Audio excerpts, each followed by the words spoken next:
Hi, and welcome to Multi-Party Negotiations. In this lecture, we're going to focus on dealing with complexity. Some of our learning outcomes will include developing a differentiated view of two-party and multi-party negotiations. We will improve our negotiation skills in larger groups, and we'll be able to adapt negotiation phases to a multi-party situation. Now, the first thing we need to ask ourselves is, what is a multilateral negotiation? Basically said, a lot of people, more than two. But actually, if we look deeper into this type of negotiation, we realize that it's not only about three or more actors, but it's also about coordinating some types of principles. For example, how do we behave? What kind of decisions can be made in larger groups?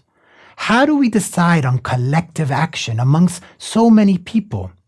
And how do we monitor that people will do what they say they're going to do? Now, we know from history that in traditional multilateral negotiations, people thought if we all have a joint interest in solving a problem, we're going to solve it. What we know now is that even when we have common interest in a larger group, coordination is not always possible. Now, let's see how a situation changes when more parties are involved. You can find a more detailed version of the ONR construction case in the download section of this course. In the last few days, a protest outside the construction site in Orleandville has erupted, as residents learned that a forgotten war monument was going to be removed to make way for a new project. This meant that their beloved park would no longer be a park, but more of a housing unit.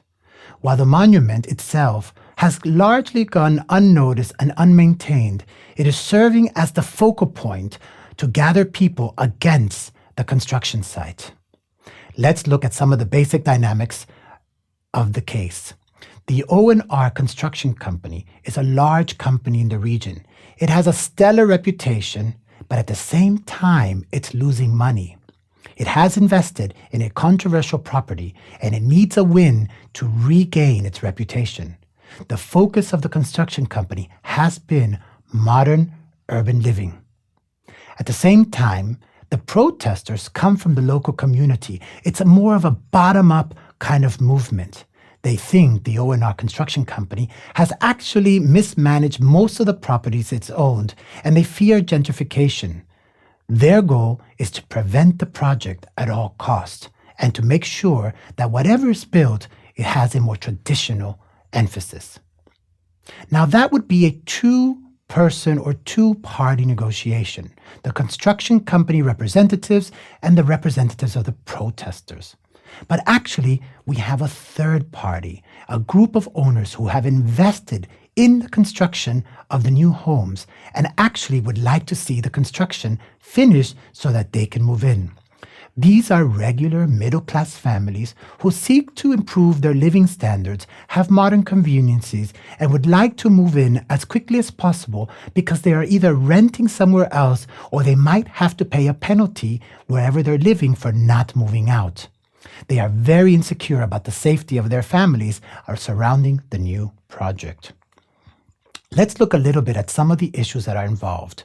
The ONR Construction Company would like to start construction immediately, make sure that their team of construction workers are safe, they want an immediate end of the protest, and they want cost neutrality. The local community would like to have an end to the construction completely, and they'd like more local community things like kindergartens, road improvement, community centers.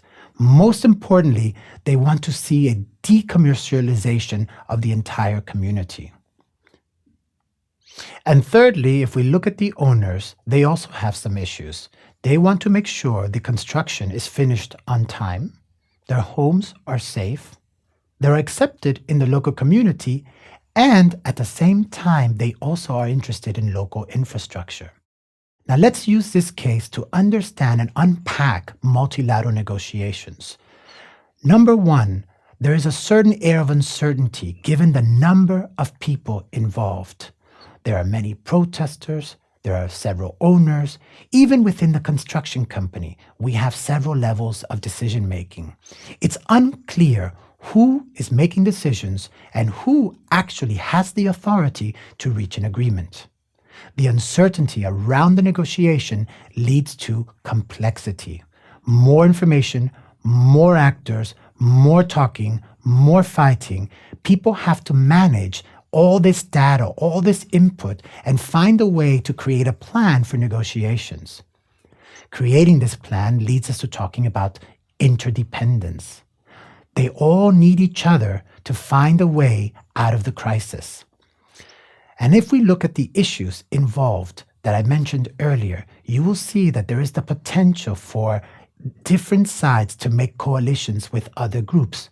For example, the owners and the local protesters all want local infrastructure.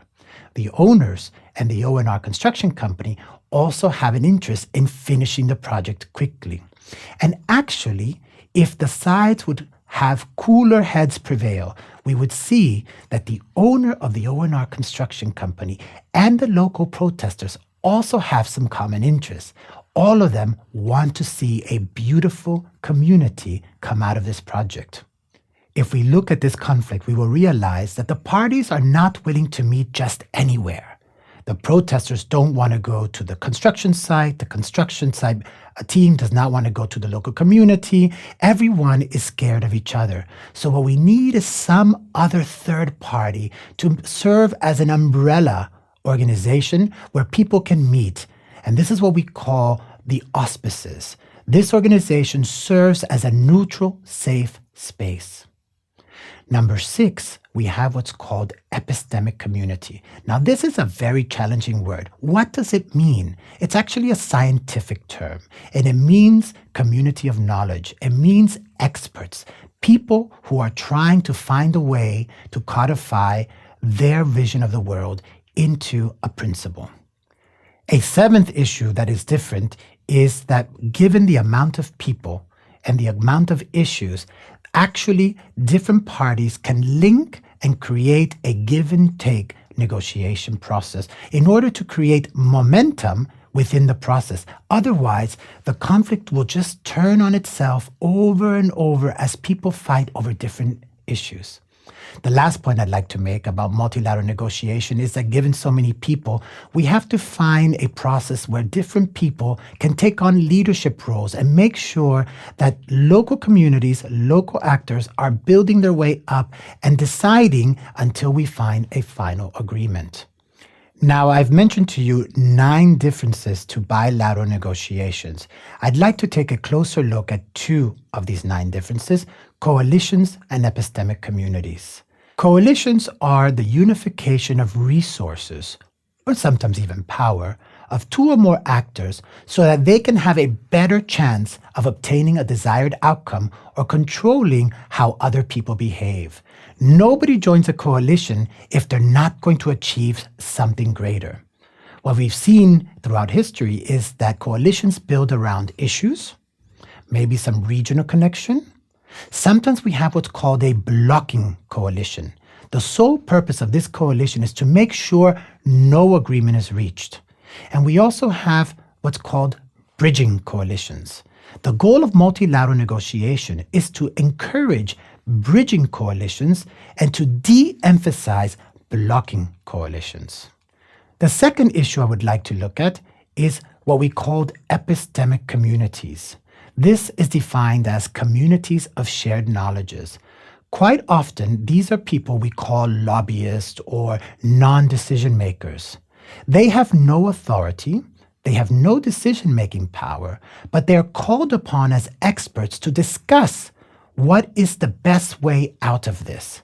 For example, in this situation, we might call urban living specialists or scientists to talk about what does gentrification do in a local community.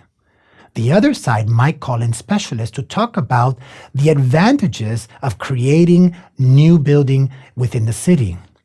In any case, epistemic communities build themselves, especially if you have 3 conditions. Number 1, dread. If people are afraid, they will listen more. Number 2, familiarity. How much do people know about it? When people don't know anything about it, they turn to experts to find out more. And number 3, how much will I personally be affected by this? In this particular case, the local community is afraid of gentrification. They don't know very much about this construction company, and at the same time, they feel they're going to be personally thrown out of their apartments if they do not do something for themselves. In dealing with complexity, we need to understand the purpose and structure of a meeting. We also need to make sure that we know who are the decision makers and who are not the decision makers. And we need to make sure that we have a process by which to decide. We also need to make sure that we build momentum so that everybody feels we're moving forward and that we've made progress. We also want to make sure that the bridging coalitions are moving upward and getting stronger, while at the same time we give each group the opportunity to go back and check with their own supporters if they're doing the right thing at the table. Given the complexity of actors and the 9 differences to a standard negotiation, let's have a look at the type of skills needed in a multilateral negotiation. Skills are us. Skills are what we have inside of us. And when we go to a meeting and we see the chaos raging with multiple actors, sometimes we have to take a step back and say, okay, what skills do I have inside of me? For example, can I facilitate a meeting? Have I taken a course in mediation that might help the parties find mutual agreement? Do I have experience in building coalitions that will lead us to success? Can I take harsh comments from different sides and reframe them in a way that people will understand the basic needs of the different actors? Do I have some experience with structuring, protocol? Will somebody get insulted if they're speaking last and when they feel they should be speaking first? And lastly, a very good skill to have is, can I build consensus? Do I know the basic principles of consensus building? Now, if we look at the phases of multilateral negotiation, we see from the chart behind us that they look the same as a regular negotiation. We have a pre-negotiation, an opening, a negotiation, an agreement, an implementation stage, and we have a next negotiation stage. At this point, you're wondering, so why do we even have to look at the phases?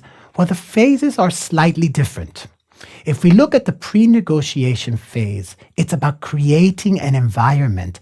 Actually, a lot of negotiation happens in the pre-negotiation phase. For example, there is a joint diagnostic. Do we have a common problem? And even if we have a common problem, do we have a commitment to collective action? Thirdly, what are the procedural rules that will dominate the negotiation? Until these 3 things are not decided and pre-negotiated in the pre-negotiation phase, we cannot move to the negotiation phase. Another very important aspect of pre-negotiation is that we begin the dialogue before we actually sit at the table. In the pre-negotiation stage, we informally bring all the stakeholders together in different formats and in different venues. The purpose is not to negotiate, but to get a deeper level of understanding about how to prepare the negotiation in a way that's meaningful. In the pre-negotiation stage, there are 6 objectives: relationship building, information sharing, agenda setting, problem solving, and consensus building. Once we look at these things, we also have to figure out what are some of the challenges that we face within the pre-negotiation phase. Number 1, how do we select a stakeholder? With so many people, who actually gets to sit at the table? Number 2, who will facilitate? Number 3, what limited resources do we have? Number 4, who has influence in the negotiation? And number 5, even if we agree on an agenda and procedures, how do we follow up on what was agreed in the informal pre-negotiation stages, which actually has no formality to it? Once we move to the negotiation phase, we realize that the opening is not just about figuring out everybody's position, but in this particular case is how do we balance out power? In this group, with so many people having their own conceptualization about how important or how influential they might be, we have to balance the agenda with the prioritization in the group. This negotiation will actually be the basis of the agreement towards the end. In addition to that, in the opening stage, parties would like to figure out, do we even have the possibility of creating a win for the whole group at the table? A win set is the set of all possible agreements that would win, that is, to gain the necessary majority among the actors at the table with a simple vote up or down. What we're trying to do is to make sure that all the resistance points at the table actually overlap and that there's a small space where everybody can find themselves. We're trying to create the zone of possible agreement. Once you move to the negotiation phase, we look at three things. Different than in a bilateral negotiation, we're going to actually look at principles that everybody can agree to. Number two, we're going to develop smaller working groups where people can actually talk in smaller, more confidential environments, and this will all bubble up into what we call the bridging coalitions. The goal of the negotiation phase is to create one text where everybody can find themselves. Once we move to the agreement phase, we're going to look at things like compliance. Do we need dispute resolution systems built into the agreement? How do we accommodate one actor who doesn't feel their interests are met? Can we look at specific wording that can meet all the needs of all the sides? And finally, we will have final concessions to make sure we have a winning coalition. During the implementation phase, we're going to look at things like how do we monitor implementation of the agreement? How do we verify that people are actually doing what they said they were going to do? And lastly, how do we create a transparent reporting system so all actors are informed about the progress? The goal of this phase is to build trust because for sure we're going to have to do some renegotiation. Lastly, the agreement phase does not end until parties at level one, meaning the people sitting at the table, have been able to consult and ratify any agreement they make with their own constituents and have assured that the agreement will survive. In closing, to the outside observer, a multilateral negotiation can look in one or two ways. Either it looks like a chaotic roller coaster with no end in sight and a lot of excitement, but actually just a thrill. Or it can seem like a systemic, sequential process in which people feel the process was fair, inclusive, participatory, everyone was kept on track, and there was clarity of purpose and quality of relationships. To summarize, I hope during this lecture you have been able to understand the difference between a two-party negotiation and a multi-party negotiation, that you understand the skills that are needed in a larger group, and that you are able now to adapt a bilateral negotiation into a multilateral negotiation. Thank you very much.